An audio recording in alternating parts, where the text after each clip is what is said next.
Hello, friend, and welcome to Sturdy Girl, a podcast focused on strength, not size, where you'll hear conversations around healthy body image, cultivating confidence, and being a resilient human in both body and mind.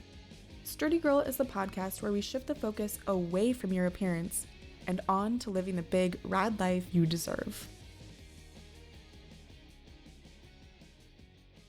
Hello, friends, and welcome to another episode of Sturdy Girl. I'm really excited today because we get to interview our very own co-host, Megan, about her world. I was going to say about enduro racing, and I'm like, that's not all we're talking about today. I feel like that's a sliver.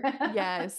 Megan, how do you want me to introduce you? I feel like we started the second season of the podcast with a little more of my body image story. And then I was like, all right, we need to get an episode to interview you. So the guests beyond us mentioning mountain bike racing, Olympic weightlifting, your current injury, which I don't think we've actually said like what your injury is.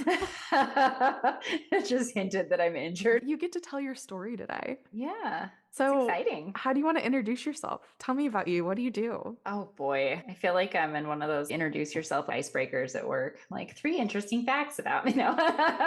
And you're like, I'm really a boring human. I don't know what to say. I'm going to freeze up right now. I'm just going to get tons of anxiety and stress out. I could do the classic interview question and have you tell me about a difficult situation that you overcame recently. Oh boy. No, really, you don't have to answer that. I was like, should I just hold up my hand? Actually, don't. Like, no one likes that question. We just ask it to make sure you handle conflict well. It is a good interview question. From like an interviewee perspective, it's terrible. But yes, but as the interviewer for a job. Okay, but no, for real. Who are you? What do you do? Well, I mean, obviously I'm Megan. We've been friends for, oh gosh, how long? Years and years. 14 years. Yeah, it's been a long time. Megan was my first friend when I moved to Portland. Yeah. Like my first real, actually, that sounds funny, but like you're my first real friend. Back in like photography class, we thought we were so like cool. Like first year of college. Yes. Oh my gosh. Like our night adventures around Beaverton. Like. Oh yeah. Oh, the Beaverton days. Fun. Yeah. But I mean, as far as like me right now, oh boy, I've been into mountain biking. I mean, it hasn't really been that long. I would say that my journey started in road cycling about 9-10 years ago. Just fell in love with everything bikes. Didn't you just recently post about like when you bought your first bike? I did, and I like remember it was like a day. Facebook memory because I remember you buying it too. I literally spent all of my money. Like that was back when I was just moved to Portland. I was like a broke college kid. Like you were like living downtown. Yeah, I was living in downtown. Was that your like studio apartment that smelled like curry days? Oh yeah, that was my studio apartment in the super old building. Those were really fun days though. I do miss living downtown. Like such adventures. Yeah, it's great when it's great when you're in your early 20s. Highly recommend. As my age, probably not so much. I would not want to go back. Like the distance for sure.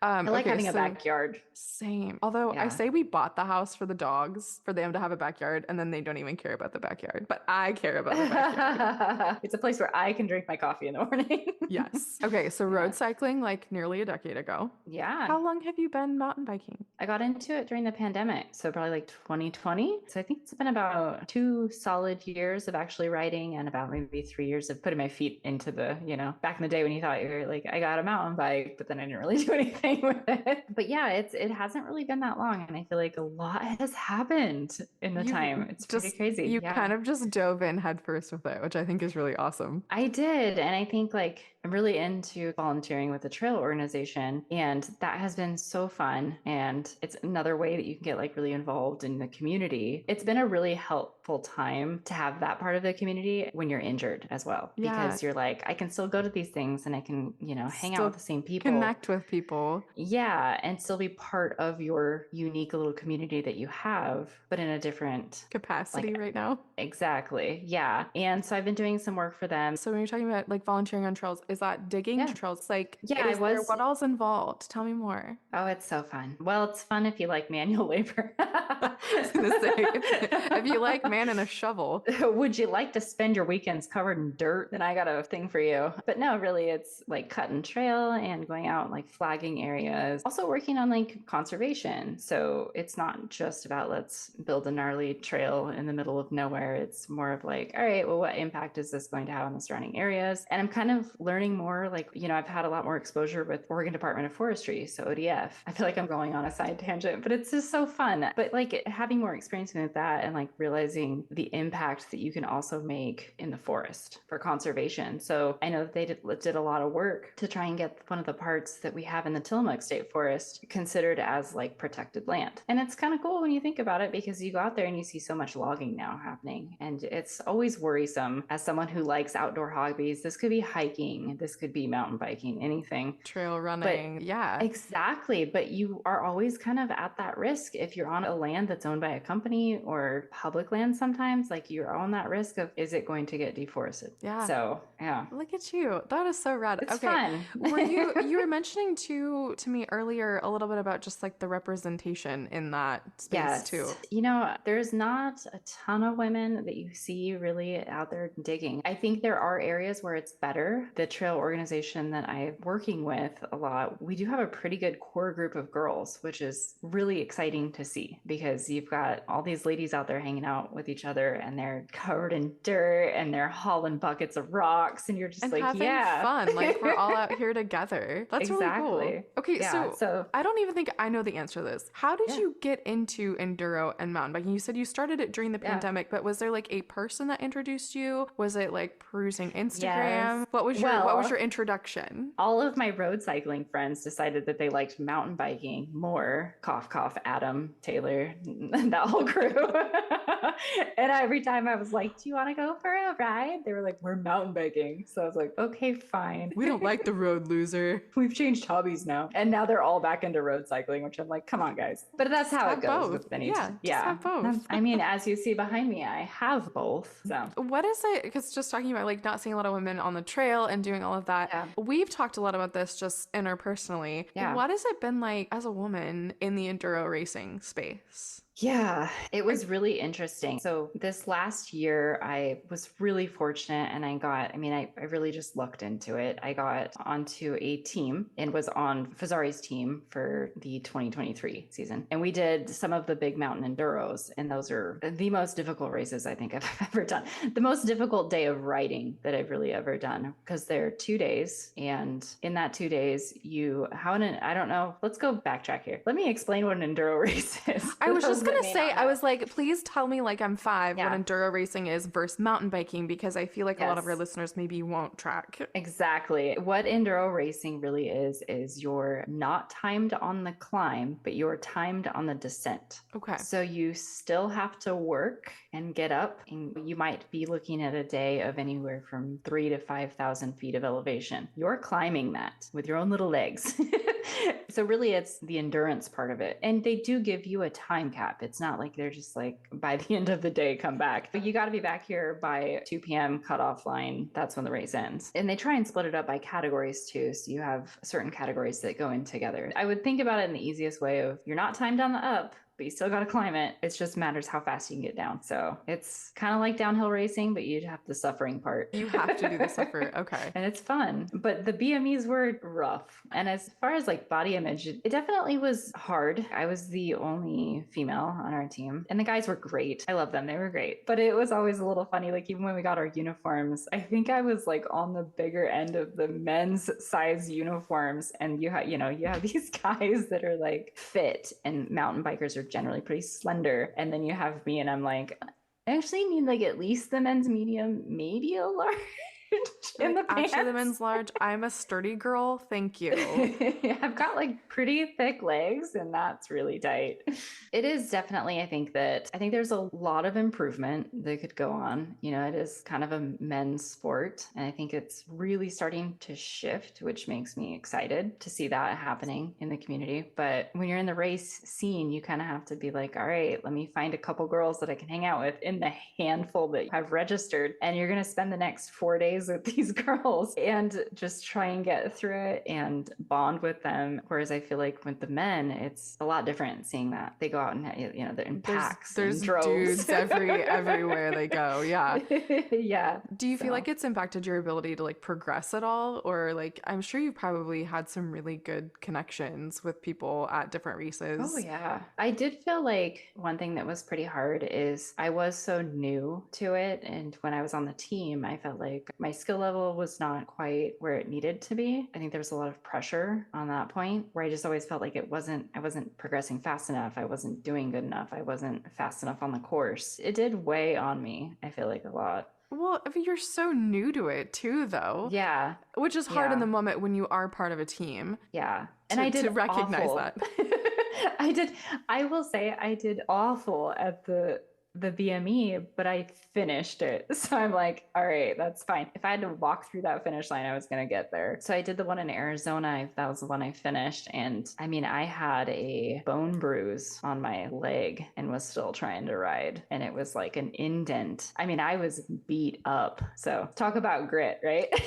Yeah. But that's just like that determination and such like type 2 fun having. Oh my gosh. I know. And like, that was kind of the joke back at the house. Is everyone was like, how are you still like cracking jokes and acting like everything is fine? And I'm wearing shorts and my legs were just purple. And everyone was like, what? I was like, I'm fine. I'm fine. I'm great. I'm still showing up. I'm not ignoring my feelings. I'm not just swallowing everything. It's fine. I'm going to cry later. Yeah. And it was like when it finally was over and I had to go home, I think like on the plane ride home is when it hit me. Like my whole body, I felt like I had a fever. You know when you're so sore that you feel like you have a fever? Mm-hmm. That was my body on the flight home. You're like, and I'm dying. This is how it is. Okay, so type 2 fun having with enduro racing. What do you feel like? Because I know like 2023 race season was kind of your sponsorship, ambassadorship with Fazari. Yeah. What would you say was like the most challenging thing about that whole experience? Conversely, what was the most fun? Whatever you want, like, however you want to answer. I think the most challenging again was just the doubt I had on myself the whole time. I mean, I was fighting tears because every day when I rode, racing is hard. And I kind of realized that mentally racing is not my type of type 2 fun. Just because I'm not very competitive. That's the thing. I would ride clean all the features in practice. I would ride things that like some of the other girls weren't. But then you put me in that race course and I fell apart instantly and I was crashing every 5 seconds. But it's the pressure that you experience. So I've kind of realized that maybe I'm a rider for fun and fun races from now on. That's for us non-bike riders. What's a feature? Yeah. Oh, it's like a rock roll or maybe a jump that is required in the course, or a feature is something that scares me. Okay. Is a feature like anything besides being on just trail? Is it like anything that's going to require like extra skill? It requires extra skill, yeah. So like there was a few that were like big rock rolls and they would come into really tight, fast corners with roots. Okay. And so you had a lot of different obstacles that were going on at once. Okay. Thank you. Yeah. I've been technically mountain biking twice in my life, but I know you still need to come. I do. I really do. I think some better disability insurance since I work with my hands every day. Oh my goodness. Seriously though. Okay. So that leads me kind of into, I guess, your hand injury. Is that a good segue? That was not intentional. I mean, it's always the dumb stuff that gets you, right? I was going to say, this is like funny in a self-deprecating way right now. It's funny because it has to be for me to accept it. So last October, I went over my bars. I had rode the trail multiple times. I hadn't had an issue on it. I did all the scary stuff just fine. It was that moment you let down your guard. I went straight over my bars right into a rock. And I went to the emergency room right after it happened because my hand swelled up so bad that it looked like a little football. It wasn't broken, which everyone was like, that's great. So cut to December. My hand is still the size of a football. And I had, by that time, like just a little rant about the healthcare system. I had already been to 3 doctors and no one thought to refer me to a specialist. So just a little about that. That could be a whole separate tangent because we've, definitely vented about those. Yeah, but we're just going to shut those feelings out for right now. But anyways, you guys know what we're talking about. Trust yourself. If you think advocate wrong. For yourself. Yes. Yes. So yeah, I finally got an MRI, which took forever to get. And turns out I tore the ligaments around my knuckle of my index finger on my right hand, which is my dominant hand. So I have been in a brace for 6 weeks. I got another 6 weeks to go of bracing it up, but I did get the okay to actually move my hand, which is nice. So yeah, it's a really complicated injury. You got cutie little finger exercises you work on now. I do. And now they're moved to the whole hand, which is pretty cool. But yeah, don't ever recommend tearing a ligament. It's 6 months of no hand at the minimum. Can you write with your left hand yet? No, but I can actually write with my right hand now because I got my fingers back. Oh, and so they're like, I'm not allowed to pinch, but I can like lightly hold a pen. You got like big loopy handwriting now. It looks like, you know, when you're in high school and you write like the really loopy, big, giant letters.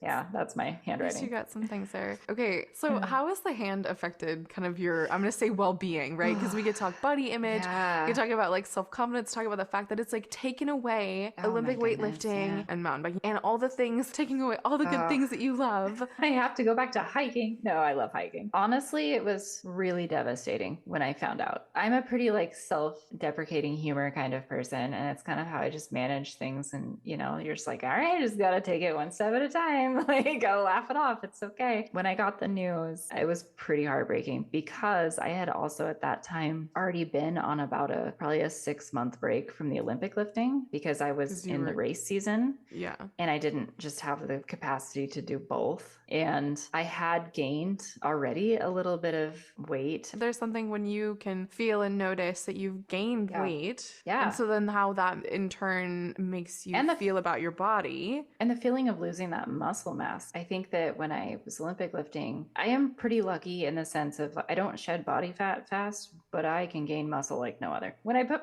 my head into it, I'm pretty like lucky in that sense, which, you know, knock on wood, that doesn't change. But thanks, genetics. I mean, yeah, muscle gain easy, trying to shed weight, not so much. But that's okay. I like being strong feeling. Like that is my peak feeling of like my own body. And I had already felt like I'd lost a little bit of that before I got injured. And then to have a doctor look you in the face and say, you might not be able to hold a barbell for a year, another year, after I'd already take away your barbell. Yep. And I just had an appointment this morning again. She was like, even if it heals on its own, you're looking at it could be 8 months, another 8 months or so before I can really grip. I feel for you so much right now, just thinking about like going through a few months of just rehabbing my shoulder and having to modify with that and having to modify bench press and how I squat and all of those things. So like being told that it could be an entire year for a movement modality. I mean, not just you're racing, but now like you're lifting that had already had the back burner because of race season. Yeah. And it's hard too. And the community that you are involved in is also in these sports. And so it's like, whether it be lifting or mountain biking or road cycling, like things that involve your hands.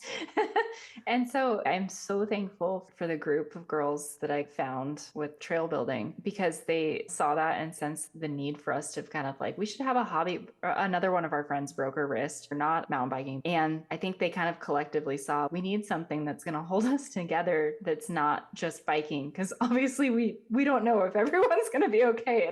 So I really feel thankful for that because it's like, I think recognizing like, hey, we don't want to like leave you out of certain things or lose you or lose that relationship.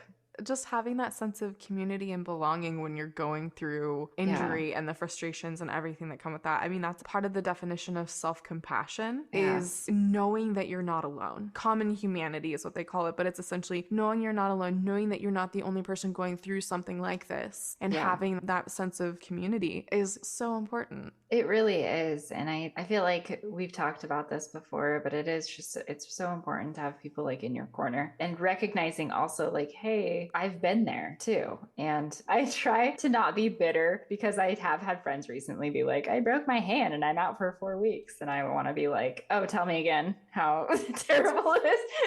4 weeks. But again, it's also one of those things where it's recognizing your own feelings on it and being like, hey, that probably really sucks for that person. And so just looking on the positive side, I guess, is where it's going. Yeah, but I feel like when we say positive side, it's like you're not just trying to make light of everything, but it's also, No. we talked about last week, seasons. Yeah. This is a rough freaking season. I'm kind of thinking out loud, so if you're like, Jess, absolutely not. But this is also a sense of resilience too, and Yeah. adaptability in that, we talked about again last week's episode how you're like, I don't get to touch a barbell. And you had mentioned like going to machines and just having to get more creative of strength training is very important to you and I both. Yes. The movement piece for not only our physical health but our mental health, of strength being an important thing to us, having that regular exercise. So finding other ways to get that in. And so you're like, okay, I can't Olympic lift. Okay, I know I can do machines because I don't have to grip a dumbbell or a barbell. Making those things work. Being able to, I'm sure on nice days, get out and road cycle and not have to use your handlebars too much, right? I don't know. And finding other movement modalities. When we were recording for last week's episode and we were talking about seasons and adaptability, I kept thinking about when I used to drag you to Zumba classes like over a decade ago.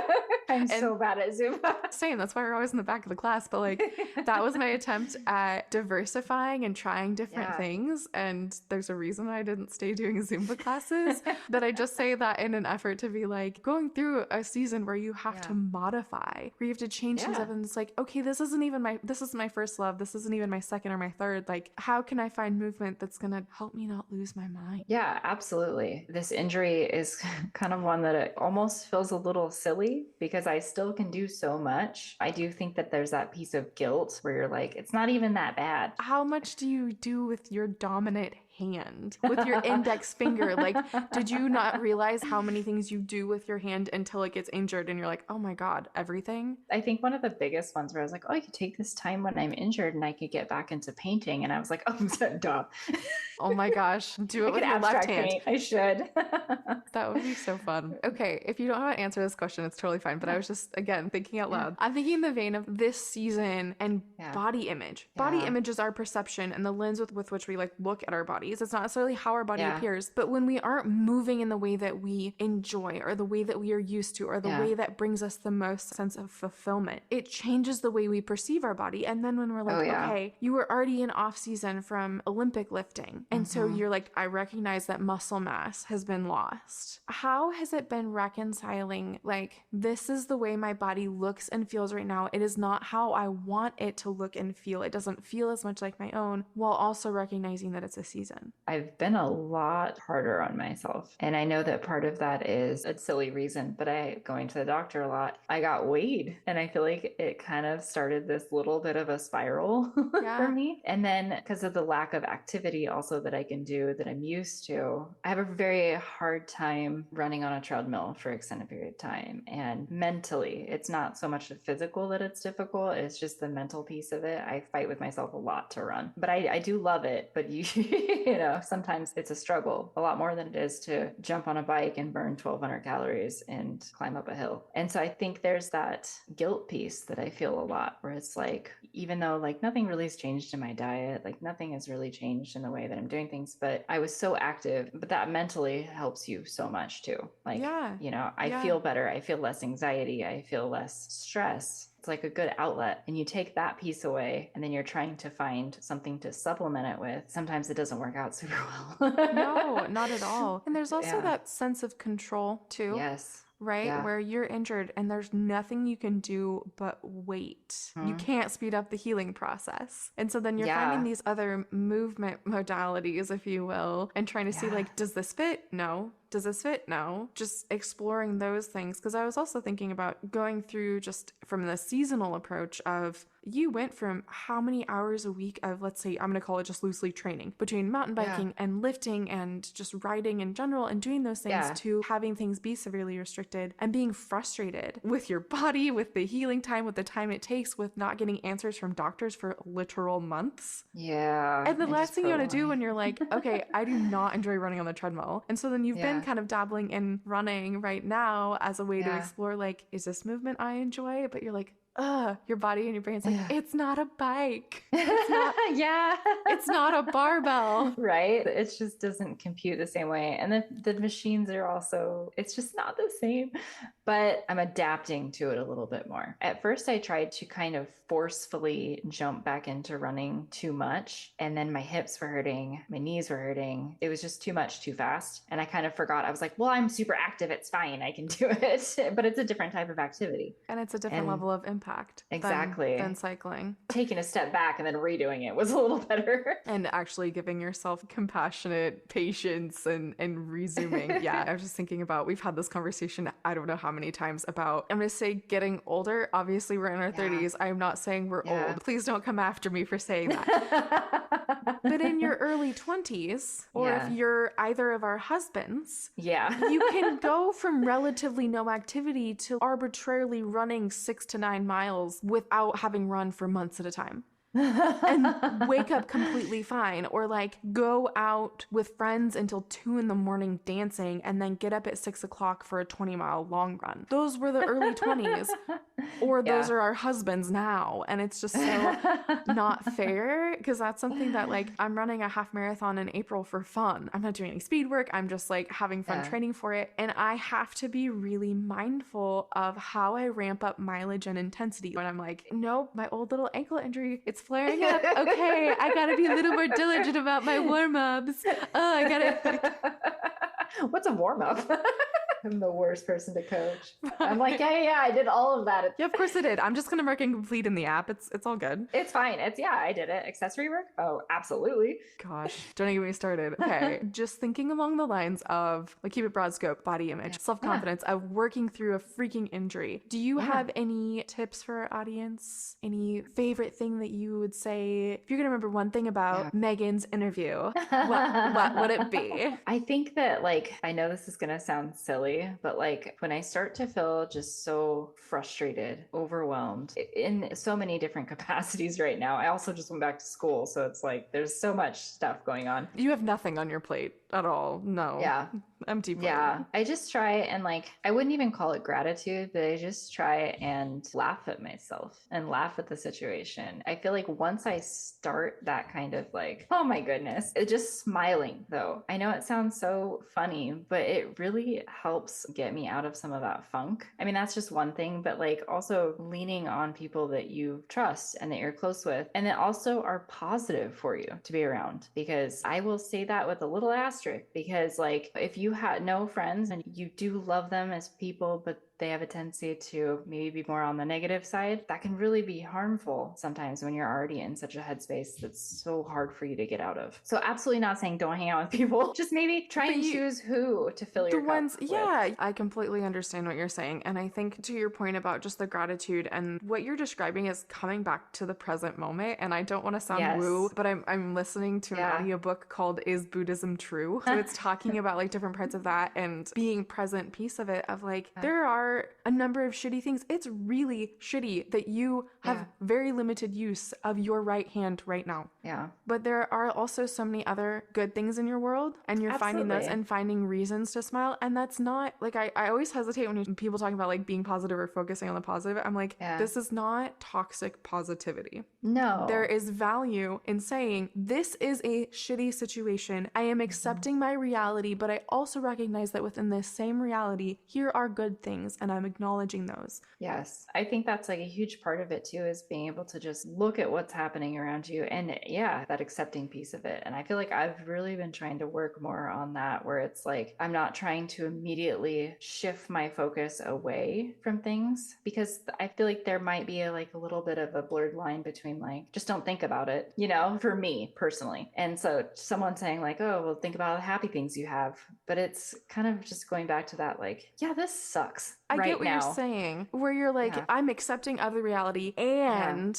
I'm finding the positive, versus the people push aside what you're feeling and what's going on and only look at the good. Yeah, I like that. 100%. Also, to the supportive community through hard things, that is so, so important. And people in your world that fill your cup. Yes. I was just thinking too, not as frustrating a situation as you, but like with Blake traveling for a month for work stuff. And I felt like this big baby me because I'm like, I miss my husband.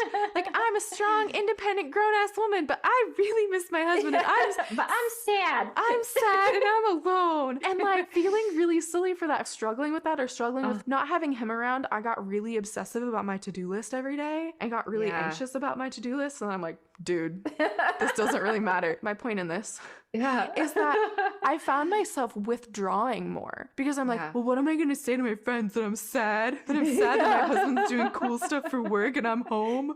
Like, you know, and it just felt so silly. But your friends are there for a reason. They're going to be there for you through all the things. And if you can reach out to them with, I'm sad and alone, they're going to feel even more comfortable coming to you saying, I'm sad and alone or struggling or whatever it is. Oh my gosh. Because that's what they do. I cannot speak enough on this. I'm a huge proponent for talking about feelings. As much as I'm like, ha ha ha, suck it up. But no, like, I think that comes from personal experience, because I think when I was finally able to open up and say, these are the things that are going on with me, and there's a lot of trauma, there's a lot of mental health stuff, you open that and then you see that other people are going through the same thing. And you see that other people are also like, yeah, I'm really struggling with stuff like that too. It just opens that door for that communication. Oh, friend, this is so good. Okay, in interest of time and letting you have the rest of your evening, a few wrap-up questions for fun. Not that mental health isn't important. I like, let me stress that really quick. Like, this has been so good, and I just, all the things, how important all of it is. Okay, but what's your favorite kind of cookie? Honestly, probably just a straight up chocolate chip. Brandon hates chocolate chip cookies too, and so it's always a fight. But why? Because you could make chocolate chip cookies and know that he wouldn't touch them. Oh no, he'll touch them, and then he'll be mad at me that I got chocolate chip cookies. So he'll still eat them? He'll just complain about them the whole time? He'll hate eat them the whole time. But yeah, it's a straight up chocolate chip cookie. Does it matter if it's crunchy or soft or? I like it a little soft. I think when you're too crunchy, it's, I don't know, you gotta have a little bit of a mix. It's sad. It's like a biscuit instead of a cookie. Exactly. You want it like not super doughy, where it's like, I don't know. Sometimes I feel like you eat them and you're like, is this baked? See, I would much rather eat the dough all day long. That's my jam. Oh, so I love baking cookies. Love it. That used to be my like college studying avoidance activity. Just baking. Yep. I'm the worst baker. Okay, let's have a baking day. I'll teach you. Oh, you should try and teach me, because it will be comical. We can have fun. What is one activity that brings you joy and takes attention away from your body? The activity I can't do. No, we'll say it. I'm going to say one that I can do right now. I know it's funny, but like reading right now and even audiobooks. I know it sounds... You make my nerdy heart so happy. It's such a weird one, and I've never really been that like... I think this last like couple of years, I've actually gotten pretty into reading fiction stories, which I never liked before. And they're all different, but I've always been kind of that person that's like, ugh, I don't like stories. Like, I like factual. I know, I'm weird. How did I not know this about you? Well, that was the old Megan. I mean, I knew the old Megan. How did I not know? Now I'm just into new weird Megan stuff. is here. Oh my gosh. Okay, so then what is the number one book that you've recommended or given as a gift? If you're now a reader. I think that for a feel good, I actually really liked The Guncle. It was sweet. It was easy, like, to get through. I don't know. It was one that like touched me. I thought it was adorable. And then I'm listening to The Women right now, which is a historical fiction of women during the Vietnam War and their part in it as military nurses. And I haven't finished it, so I can't say 100% how we're going to go, but I do really like it as of now. And I'm like 17 chapters in. Definitely need to talk books more, apparently. Yeah. Okay, last question. How do you take your coffee? I like my coffee with a little bit of oat milk and a little bit of sugar, and that's it. No fancy stuff. Used to be one of those people that was like, yeah, put some white mocha in there. Num, num, num. I went to Starbucks this morning because it was one of those getting myself out of bed. And I'm like, if you get out of bed on time, you can go to Starbucks. So I got out of bed on time. They messed up my order. Oh, that's the worst. This is the second time in a week that it's gotten messed up. And like complete first world problems, 100%. I'll acknowledge this.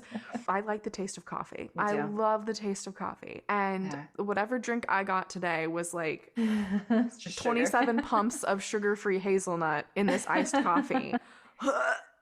It was so sad because it's like 5:45 in the morning in my dark car trying to drive down the road, and you go to take a sip and I'm like, oh, this isn't my coffee. I know, I'm so sad. It's fine. What do you do? How do you handle that? I don't know. Do I say something when I go back and I'm like, by the way, I'm the worst. I'll go right back in. I'm like, excuse me, I was already driving.